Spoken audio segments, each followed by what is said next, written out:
Dando sequência, vamos ver nessa parte 3, apuração do custo e os métodos de controle de estoque. Então, nós já aprendemos na aula anterior como que a gente apura o custo da mercadoria.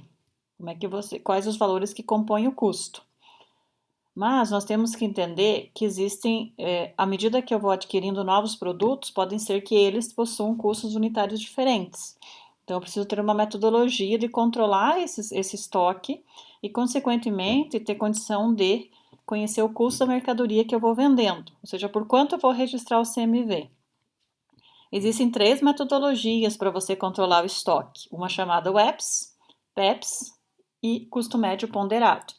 O EPS ele é controlado da seguinte forma: o último produto que entra é o primeiro produto que sai do estoque. O PEPS ele trabalha com essa metodologia: primeiro que entra é o primeiro que sai, e o custo médio ponderado ele faz uma média entre todos os produtos em estoque. A legislação não permite que eu utilize o EPS, então me sobra a escolha entre PEPS e custo médio. Então, nessa aula, eu vou estar demonstrando como que eu contabilizo uma compra, uma venda, uma devolução de compra e uma devolução de venda, seguindo esses 2 métodos de controle de estoque. Então, vamos começar entendendo como que funciona, como que eu faço o controle de estoque de compras e vendas pelos 2 métodos, começando pelo método PEPS. Então, eu tenho aqui uma situação que eu já tenho um estoque inicial de 20 unidades de mercadorias com custo unitário de R$20, dando um custo total de R$400. E aí eu fiz uma compra no dia 2/5 de 10 unidades de mercadorias a R$32 cada, com ICMS, PIS e COFINS embutidos. Então, na contabilização, vou acreditar o caixa, vou debitar os impostos recuperáveis, vou descontar os impostos recuperáveis, então vai entrar no meu estoque R$232,80. Então, olha, eu comprei por 32, mas só entra no estoque o valor líquido dos impostos recuperáveis. Então, o valor que vai entrar no estoque é R$23,28, que é R$232,80 dividido por 10 unidades. Então, tomem sempre esse cuidado, porque eu já cansei de ver controle de estoque onde o aluno coloca a entrada da mercadoria pelo seu valor bruto. E isso não é correto. Então, você vai descontar os impostos recuperáveis e vai colocar nessa ficha de controle de estoque só o valor líquido dos impostos. Como eu vou controlar esse estoque pela metodologia PEPS, eu preciso separar ali no meu saldo todos os valores por essa ordem de entrada. Então, eu vou colocar, eu tenho 20 unidades que entraram primeiro, que custam R$20 cada, e eu tenho mais 10 unidades que entraram depois. Então, eu tenho 30 unidades que somam R$632,80 no meu estoque, dividido em 2 grupos, digamos assim. No dia 3/5, eu fiz uma venda à vista de 22 unidades de mercadorias a R$50 com os impostos embutidos. Então, eu vou contabilizar, vou debitar o caixa e creditar a receita de vendas em R$1.100, que é 22 unidades multiplicado por R$50. Vou contabilizar os impostos que incidem sobre a venda, ICMS, PIS e COFINS, que vão ser, respectivamente, R$198, R$18,15 e R$83,60.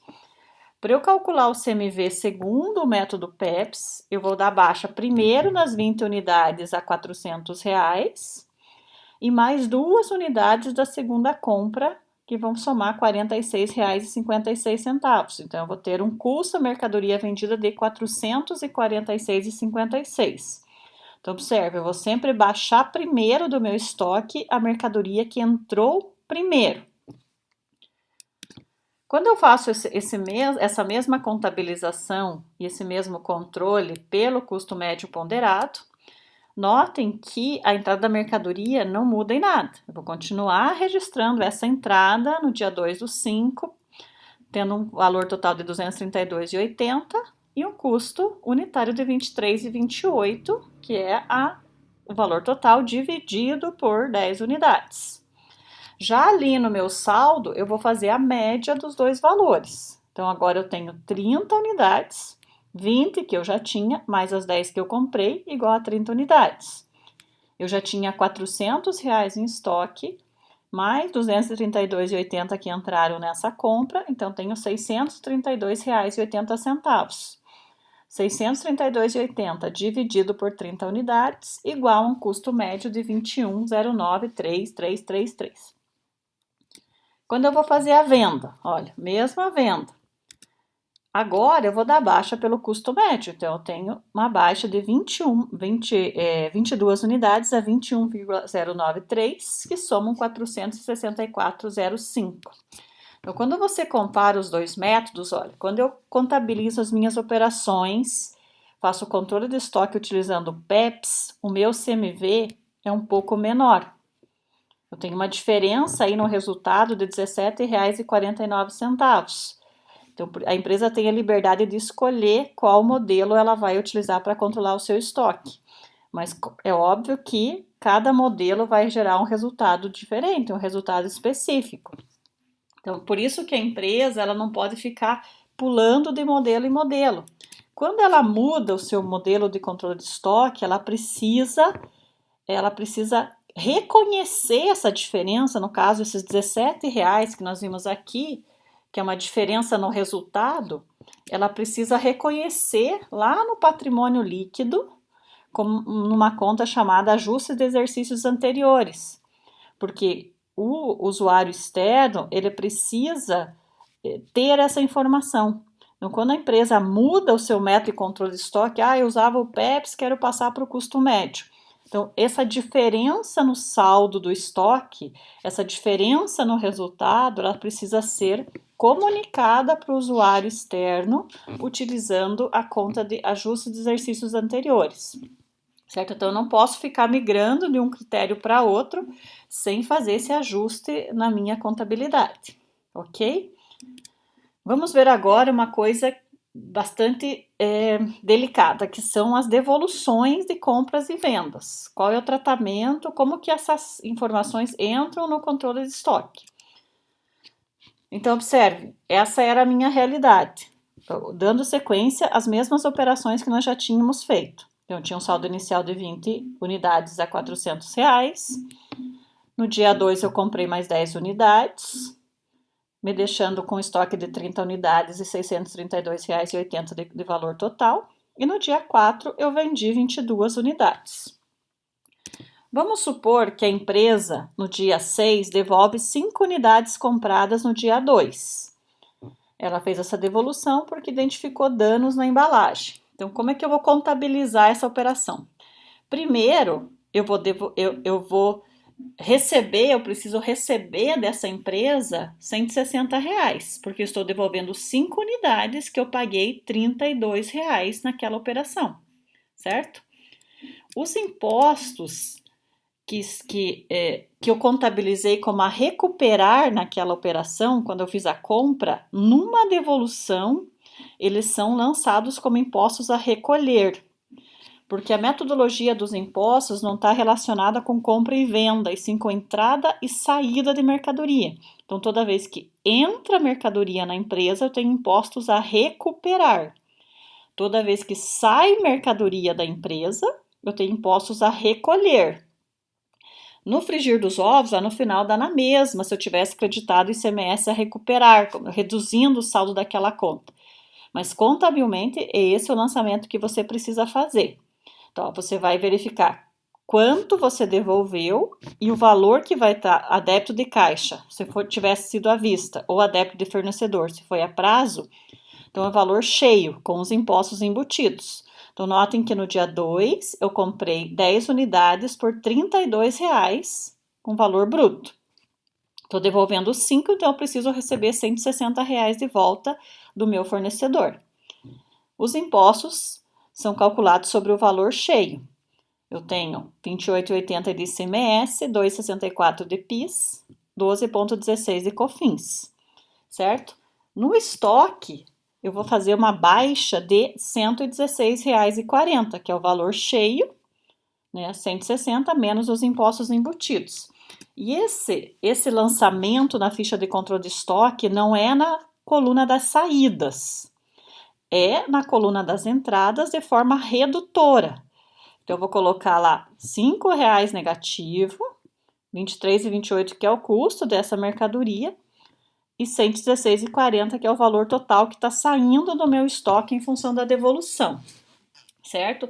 Então, toda vez que você tem uma devolução de compra, essa devolução ela vai sair do meu estoque, mas não na coluna das saídas do controle de estoque. Ela vai ser um valor negativo na coluna das entradas.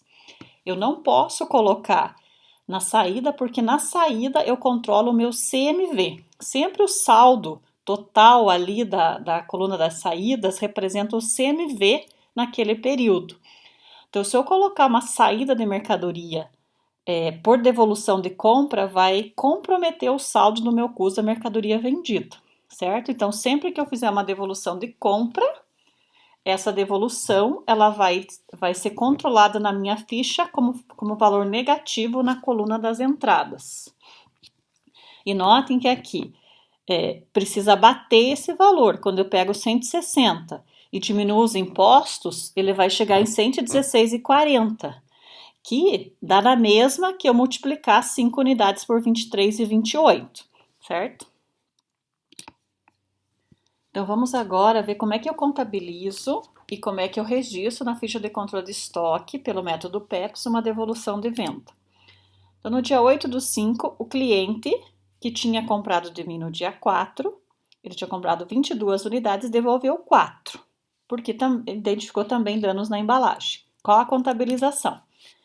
Primeiro, eu vou debitar a devolução de vendas e creditar o caixa por R$200, que é igual a 4 unidades devolvidas a R$50, que é o preço pelo qual eu tinha vendido para esse cliente. Notem ali que eu fiz um débito em devolução de venda e não um débito em receita de venda. Então, eu não posso alterar a minha conta receita de venda. Eu preciso fazer um débito numa conta específica chamada devolução de venda. Então, sempre que eu tiver devolução de venda, eu vou debitar essa conta chamada devolução de venda. Os impostos vão utilizar aquela mesma natureza que eu falei para vocês. Quando entra mercadoria na empresa, não importa se é por compra ou por devolução de venda, eu tenho impostos a recuperar.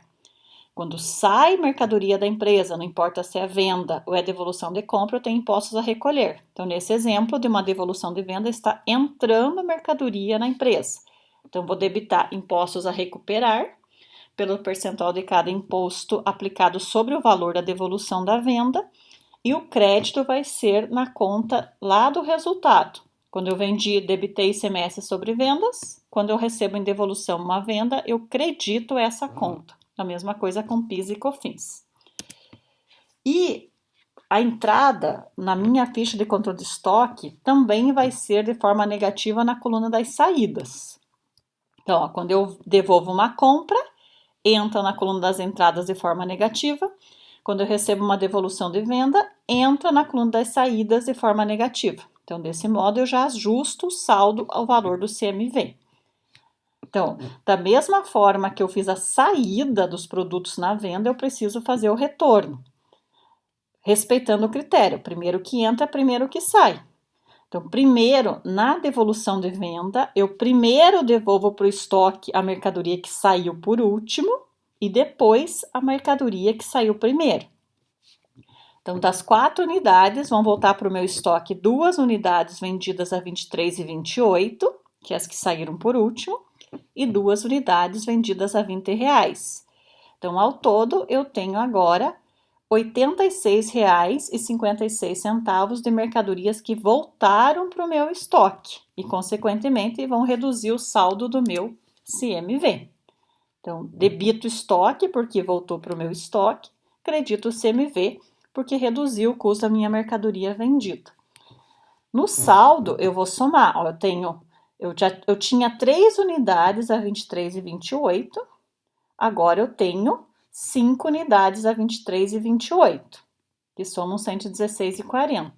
Eu tinha 0 unidades a R$20, agora eu tenho 2 unidades a R$20, que somam R$40. Então, ao todo, eu tenho R$156 em estoque que representam as 7 unidades de mercadorias disponíveis. Como é que funciona a devolução de compra e venda agora com o modelo custo médio ponderado, que é o que a gente mais vai praticar? Então, quando eu fiz a devolução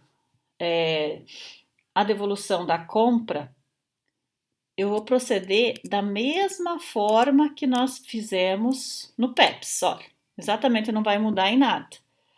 Porque não existe saldo médio de compra, existe só saldo médio ou custo médio do saldo final, certo? Então não muda em nada a metodologia de registro de uma devolução de compra, tanto pelo PEPS quanto pelo custo médio. Então vamos ver agora como é que funciona a devolução de venda pelo custo médio ponderado, certo? Então, em 8/5, o cliente devolveu as 4 unidades de mercadoria. Então, os primeiros lançamentos, eles são iguais ao PEPS. O que vai mudar aqui é a devolução de venda pelo método do custo médio ponderado, porque vai voltar para o meu estoque as 4 unidades pelo custo médio, pelo valor médio da saída. Então, voltou 4 unidades a R$ 21,09. E notem que ali no meu saldo, o saldo médio, o saldo final, eu vou sempre ajustando o saldo unitário, o valor unitário, dividindo o saldo total pelo número de unidades restantes. Então, toda vez que eu tenho um valor alterado nesse saldo final, isso vai mudar meu custo unitário. Então, quando eu tinha 3 unidades de mercadorias que somavam 52,35, que davam um custo médio de 17,45. Quando eu recebi em devolução as 4 unidades e elas voltaram para o meu estoque a 21, então eu agora já tenho 7 unidades que somam 136,72. Então, o meu CMV vai ser a multiplicação das 4 unidades pelo custo médio que eu dei baixa nessa mercadoria. O meu saldo, eu vou pegar os 52,35 que eu já tinha, mais 84,37 que voltou, dividindo pelo valor total das mercadorias, pela quantidade das mercadorias, eu vou ter um novo saldo médio. Então, quando você trabalha com devolução de compra e venda pelo custo médio, você vai sempre estar ajustando um novo valor unitário, porque ele vai ser alterado em função dessa mudança nos totais e nas quantidades, certo? Então, assim concluímos essa aula sobre os métodos de controle de estoque